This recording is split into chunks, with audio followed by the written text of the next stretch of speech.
actualmente estudio teología en la UCA. Ya estoy en tercer año, ya el otro año ya termino los estudios.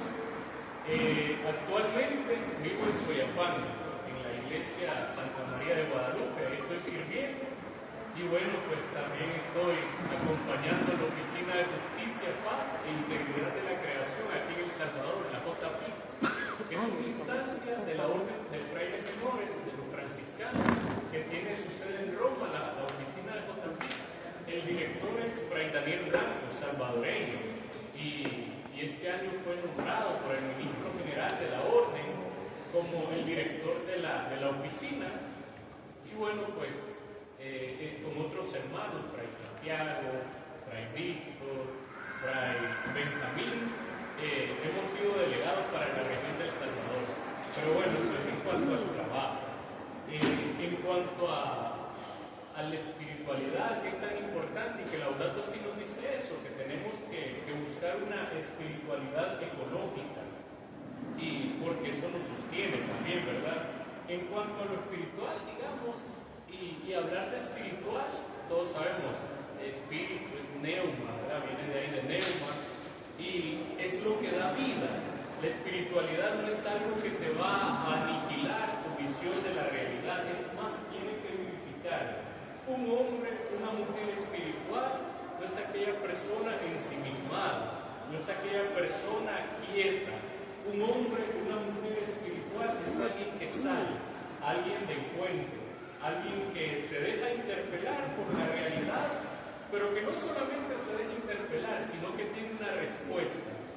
¿Y qué no es un hombre o una mujer espiritual? No es alguien que solo la pasamos viendo hacia arriba, ¿verdad? Como decimos popularmente, hacia el cielo y nada hacia abajo. Eso lo decía más o menos en esas palabras Pedro Casaldáliga, ¿verdad? El hombre y la mujer espiritual. Y bueno, pues cada cultura, cada tiempo tiene su espiritualidad, su forma de manifestar su fe.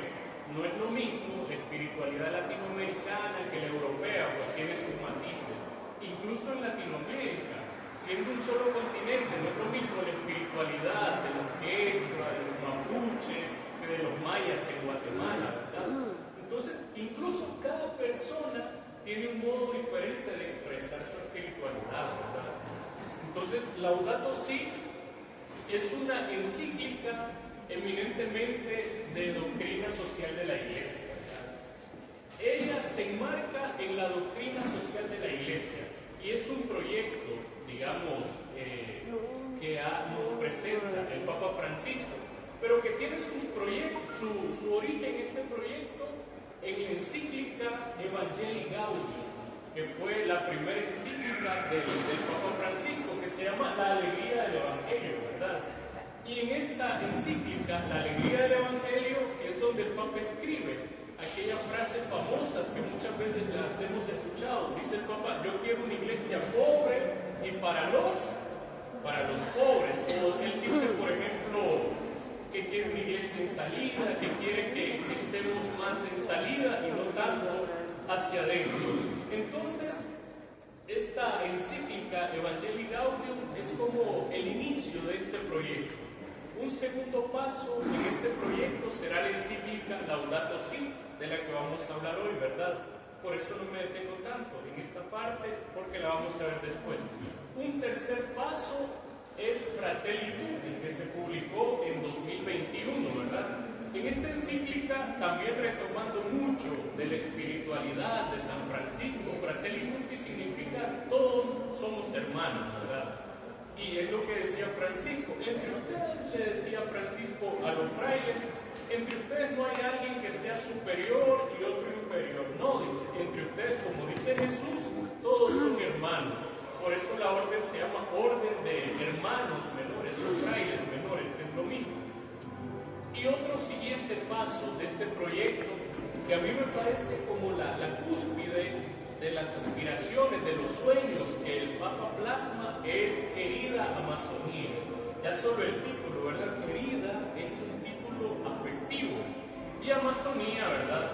Por el Amazonas, por toda esta parte de Sudamérica, que no es solo de Sudamérica, que es patrimonio de la humanidad, ¿verdad? prácticamente de la Amazonía, explotarla y viendo como que fuera un patrimonio personal, ni siquiera de los brasileños, sino personal. Y lo mismo pasó en Nicaragua, en mi país, en el 2018, con la reserva Indio Maíz, ¿verdad? La frontera agrícola, la frontera ganadera iba creciendo, pero como iban talando e incendiando el bosque. Esa fue una de las causas de la crisis sociopolítica en Nicaragua. Luego, tal vez si tenemos tiempo, hablaremos un poquito al final de la crisis sociopolítica. Entonces, entramos en materia, ¿verdad? Laudato Si. La propuesta de lectura que yo les hago es ir viendo algunos numerales. Laudato Si es una encíclica bastante breve, en físico no pasa de 120 páginas y está por numerales. Entonces voy a ir señalando algunos numerales y vamos a ir construyendo colectivamente pensamiento a través de sus ideas, a través de sus aportes. Yo luego le voy a pasar las diapositivas al grupo y a Pablo para que las tengamos todos, ¿verdad? Bueno, Laudato Si hace referencia directa al cántico de las criaturas.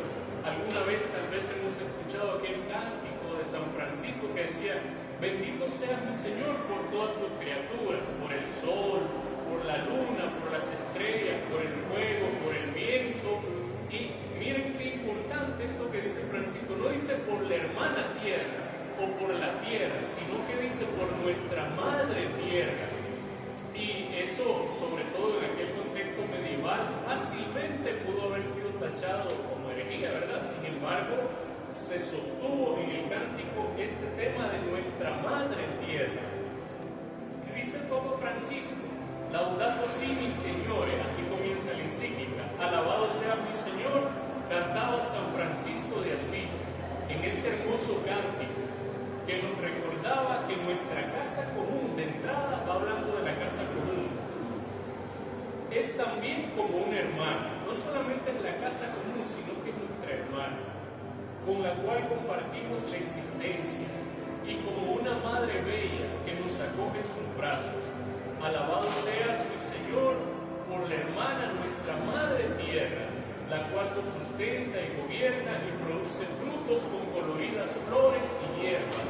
Ahí el Papa cita explícitamente el cántico de las criaturas de Francisco de Asís. Luego, en el numeral 10 de la misma encíclica, el Papa habla directamente de Francisco de Asís. Y al hablar directamente de Francisco de Asís, no pretende, ni tampoco nadie pretende absolutizar y decir es el mejor santo que tiene la Iglesia, porque cada quien en su tiempo dio una respuesta. Pero al hablar de Francisco es interesante que él mismo le decía a los hermanos que no hay que hablar tanto de los santos, decía, lo que hay que hacer es ahora vivir nosotros. Entonces no vamos a hablar a detenernos tanto en una síntesis biográfica de Francisco ni nada de eso, sino lo que él sentía, lo que él amaba y lo que nos llega hasta nuestros días. Dice el Papa en el numeral 10 que Francisco es el ejemplo por excelencia del cuidado de lo que es débil. Y cuentan los escritos de Francisco, que son las biografías de su tiempo, que él lo primero que hizo después de su conversión, dice, fue ir a servir a los leprosos. Y el noviciado, el tiempo de formación de los frailes al principio era ir a las leproserías, vivir entre los leprosos, servirles a ellos. Hoy lamentablemente pues eso en muchas de nuestras fraternidades franciscanas se ha perdido o se va perdiendo. Y una historia muy bonita que se la quiero compartir también de los escritos de Francisco, a veces puede ser muy romántico, muy idílico, pero nos dice algo muy importante.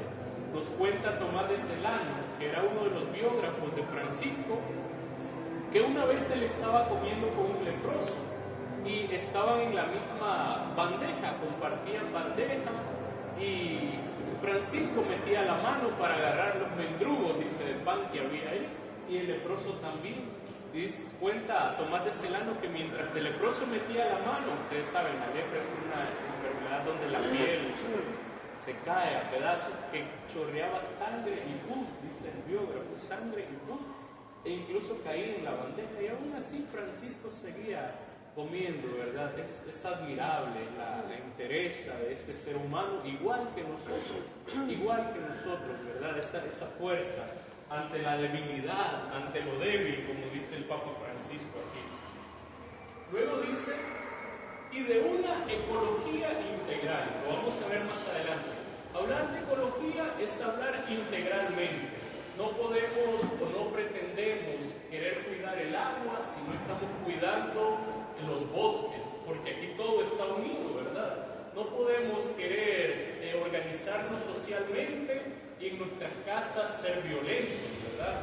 No pretendemos ir a luchar por la justicia, por la paz, cuando en nuestra vida personal tal vez no lo estamos viviendo. Entonces aquí la cuestión es integral. Además dice, vivida y expresada con alegría. Nuestras luchas sociales, políticas, económicas, religiosas, tienen que ser vividas con alegría. Porque nos podrán quitar todo si quieren, los ricos, los poderosos, pero no nos pueden quitar la dignidad y no nos pueden quitar la alegría. Nos pueden quitar nuestra vida si quieren, como a Monseñor Romero cuando lo asesinaron, pero no nos pueden quitar la dignidad que es intrínseca a cada persona. Y la manifestación de esa dignidad es la alegría. Por eso a mí me gusta mucho cuando vamos a caminatas o a alguna manifestación, cuando íbamos en Guatemala también con la Universidad de San Carlos en Guatemala, y eso es una fiesta, y eso más le molesta a los poderosos, a los ricos, a los militares, a los policías, ver que nosotros no somos como ellos. Ellos quisieran que nosotros nos pusiéramos con ellos a darnos golpes, obviamente perderíamos, ¿verdad? Porque ellos tienen las armas, nosotros no tenemos armas ni nada, pero la alegría, la expresión de la alegría, y eso se ve en el rostro, ¿verdad? Hoy con mascarilla vamos aprendiendo a sonreír con los ojos también, con los gestos, la mirada. Francisco amaba, esto es principal en Francisco. Nuestras luchas sociales, nuestras reivindicaciones sociales, políticas, y a partir de ese amor fundamental, iglesia medieval, poderosa, el contexto de las cruzadas y también el contexto de movimientos pauperísticos, los cátaros, los valdenses, que lo que pretendían era una iglesia más pobre. Y el franciscanismo, los franciscanos en algún momento también fueron vistos con malos ojos, ¿verdad? Por la cuestión de la pobreza, por la cuestión, incluso fueron perseguidos, y el ministro general de los franciscanos, Miguel de Cesena, en 1317 hasta fue excomulgado por el Papa Juan XXII, y para los pobres. Francisco de Asís era un místico, pero al hablar de místicos no nos referimos a una persona que vive absorta en pajaritos, en angelitos, no, sino que era un peregrino, vivía aquí en la tierra, vivía con simplicidad en una biografía de Francisco. Pues dice San Buenaventura que Francisco considera el origen común de todas las cosas, es decir, nosotros, los seres humanos, los animales, las plantas, tenemos un origen común. Venimos del mismo Dios en la ciencia, si queremos verlo como la evolución, pero tenemos un origen común. De hecho, dicen los científicos que nuestro ADN, el 99% lo compartimos con otras especies. Y esto todos lo sabemos, nuestro cuerpo está hecho por el mismo material que están hechos otros animales, otras plantas, carbono, fósforo, hierro y un montón de elementos que encontramos en la naturaleza. Por tanto, también nosotros somos parte de la naturaleza y tenemos un origen común. No hemos venido volando del cielo, ni mucho menos, ¿verdad? Y Francisco respetaba incluso a aquellas criaturas que parecían insignificantes, despreciables, como los gusanos. Bueno, en el capítulo primero de la encíclica, el Papa hace un abordaje un poco científico, seguramente con algunos científicos que le ayudaron, ¿verdad?, a la cuestión, sobre todo medioambiental. Y el Papa habla de lo que está pasando en nuestra casa. el Papa en esta parte no pretende hacer tampoco un análisis científico, porque él no es científico, ¿verdad? No pretende hacer un análisis antropológico ni completo. Por tanto, a mí me parece que esta es la parte más criticable, incluso si queremos ver de la encíclica Laudato Si. ¿Por qué? Porque los descubrimientos científicos, los avances científicos, pues cada día son más grandes. Y en este momento, pues muchas cosas se podrán debatir sobre la cuestión del medio ambiente. Pero él dice lo que está pasando a nuestra casa y habla de la contaminación y el cambio climático. También de la basura y la cultura del descarte. Y en el numeral, en este mismo capítulo, dice que la tecnología está ligada a las finanzas, ¿verdad? Pero la tecnología muchas veces ha pretendido ser la única solución a todos nuestros problemas. De hecho, la tecnología suele ser incapaz de ver el misterio que hay dentro de las personas, ¿verdad? Las personas no solo somos aparatos tecnológicos, somos más, somos personas. No nos podemos reducir al uso, a la comunicación, que es tan importante, pero a la comunicación tecnológica, sino también a la comunicación personal. Y bueno, vamos a pasar. Luego nos habla de la cultura del descarte. Esto es muy común en nuestra cultura latinoamericana, ¿verdad? Y tenemos que irlo cambiando. Gracias a Dios, en algunos espacios se va dando algún tipo de cambio. Por ejemplo, vamos a una actividad, nos dan café, y aquí también lo hemos hecho, ¿verdad? Nos dan café en vasos desechables. Después estos desechables, ¿cuántos años en degradarse, verdad? Luego vamos a alguna actividad y vamos tirando basura por todos lados. Pues nos habla de la cultura del descarte, que afecta tanto a tantos seres humanos excluidos como a las cosas, dice él. Pero no es tanto el descarte de lo material, que hoy tenemos un teléfono, lo descartamos porque luego viene el Samsung, no sé qué, y así, sino el descarte de las personas. A las personas ancianas, sobre todo en los países europeos, en Estados Unidos también, y en muchos de nuestros países latinoamericanos, cuando ya no sirven, digamos, a la familia, ¿qué hace? La mandamos al asilo, la mandamos a la casa para que la cuiden ahí, ¿verdad? Entonces, no solo descartamos cosas materiales, también descartamos personas.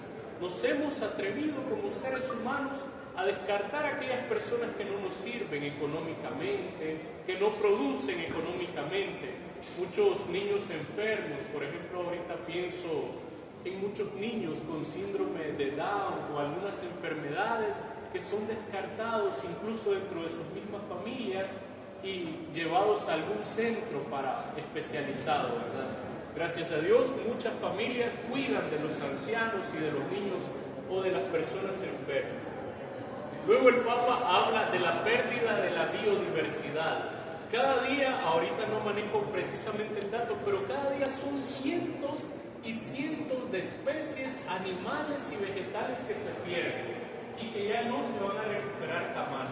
Hace unos días leía en una revista científica que están pensando en clonar una especie de mamut, ¿verdad? Hoy con la clonación se le cambia el núcleo a las células y se podría hacer fácilmente, pero éticamente pues no está correcto, ¿verdad?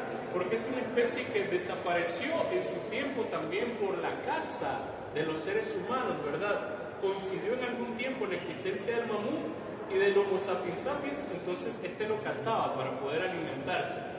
Pero cada día se pierden miles y miles de animales, de plantas, que de verdad ya no se van a recuperar. Se pierden también muchas selvas, muchos bosques, y nosotros somos testigos. Aquí en El Salvador, en muchos lugares antes habían bosques y hoy tenemos residenciales. En el Valle del Ángel, un manto acuífero, bosques, vista panorámica, y dentro de poco tiempo vamos a tener una mole de iglesia. Esa es la punta de flecha para todo un proyecto, ¿verdad? Económico. ¿Quiénes van a ir a esa iglesia? ¿Será que los pobres vamos a ir a esa iglesia de heraldos del Evangelio? No, ¿verdad? Ahí solo irá gente con carro, dinero y, bueno, de un estatus económico bastante alto. Mucho menos a esos residenciales no vamos a poder ir, ¿verdad? Entonces, eso. También esto repercute en muchas enfermedades. Muchas enfermedades, dicen los científicos, por la cuestión del deshielo del Polo Norte, que en ese hielo de miles y millones de años hay almacenadas incluso bacterias que son un potencial virus, una potencial enfermedad para la humanidad misma, ¿verdad? Ahí están congeladas. Si eso se deshiela, todo eso que está ahí va a venir hacia nosotros también. Y muchas plantas, muchos animales que se han perdido, muchas plantas sobre todo pueden ser medicinales y se han perdido, ¿verdad? En el capítulo 2, esta es la parte más teológica. Esa parte anterior, cuando nosotros vemos Laudato Si, comienza a decir el Papa lo que está pasando en nuestra casa, la contaminación, la pérdida de los animales, de la diversidad. Pero en esta parte el Papa intenta dar una respuesta desde la teología. Claro, respuestas se podrán dar desde la antropología, desde la sociología, desde cualquier ciencia, desde la biología. Pero el Papa pretende dar desde la teología porque él es teólogo, ¿verdad? Estudió teología. Entonces el Papa nos habla del Evangelio de la creación. Y dice el Papa que todo el universo es un lenguaje del amor de Dios. Todo el universo nos habla de Dios y esto es propiamente franciscano, ¿verdad? En estas tardes hemos visto la caída del sol y se pone bonito. Yo ahí veo que muchos de mis amigos ponen en su WhatsApp, en el estado, la puesta del sol porque está bien bonita. Entonces el universo algo nos dice de Dios. El libro de la sabiduría dice que la creación nos habla de la perfección del Creador. Todo lo que vemos nos dice algo de Dios, de su perfección, de su belleza, de su orden. Todo está casi como milimétricamente ordenado en el universo. Sabemos, ¿verdad?, que si la Tierra estuviera un poquito más cerca del Sol, nos quemamos como Marte. Y si está más lejos, pues nos congelamos. Todo y nuestro cuerpo. Nuestro cuerpo realmente solo vemos lo exterior, pero por dentro todo nuestro cuerpo está configurado de una manera perfecta, o casi perfecta, ¿verdad? Entonces todo nos habla de Dios. Dice el Papa Francisco, el suelo, el agua, las montañas, todo es caricia de Dios. Y qué rico cuando con estos calores que he estado haciendo, de repente se viene una brisa, una lluvia. Pues él dice, eso también es caricia de Dios, ¿verdad? Luego cita a Tomás de Aquino, uno de los teólogos de la Iglesia, ¿verdad? Y Tomás de Aquino dice que en la multiplicidad y en la variedad se ve la intención del primer agente, es decir, en la variedad de plantas, en la variedad de animales, se ve como que hay alguien detrás de todo esto, ordenando, creando, dando armonía a la naturaleza, dice Tomás de Aquino. El primer agente se refiere a Dios, es decir, de donde todo viene.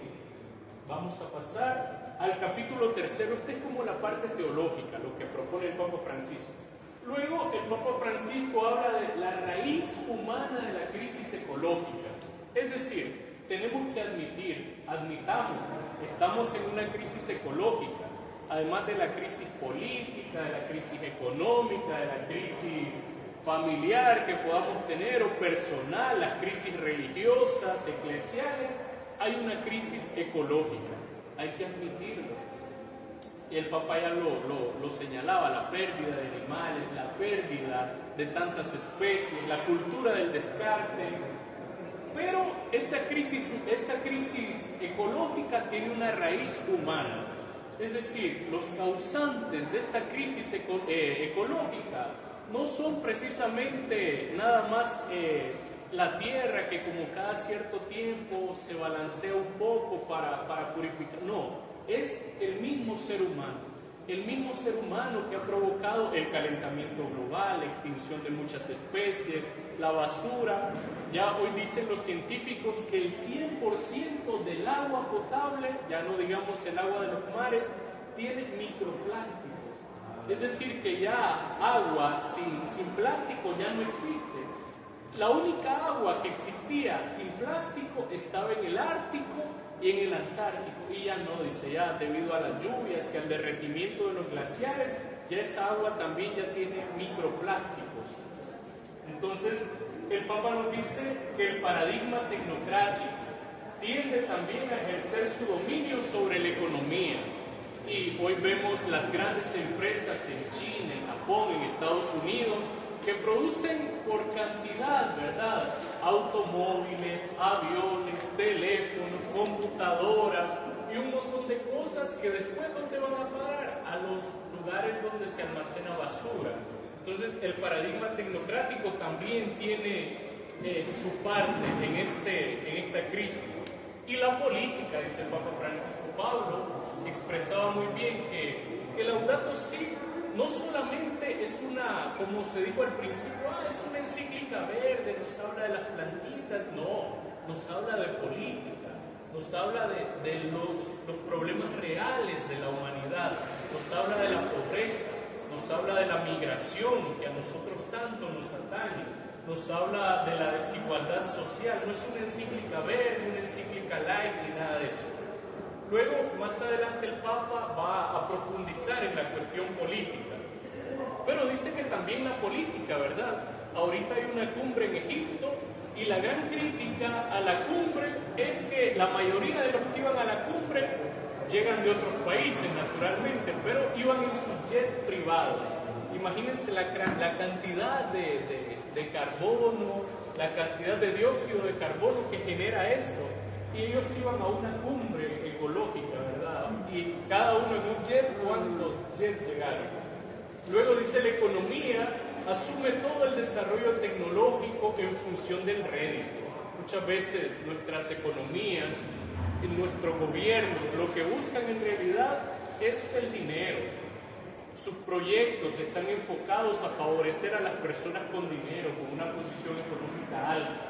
Nuestros políticos, en general, favorecen a sus allegados, a sus cercanos, a los que les conviene y a los pobres solo cuando necesitan el voto, ¿verdad?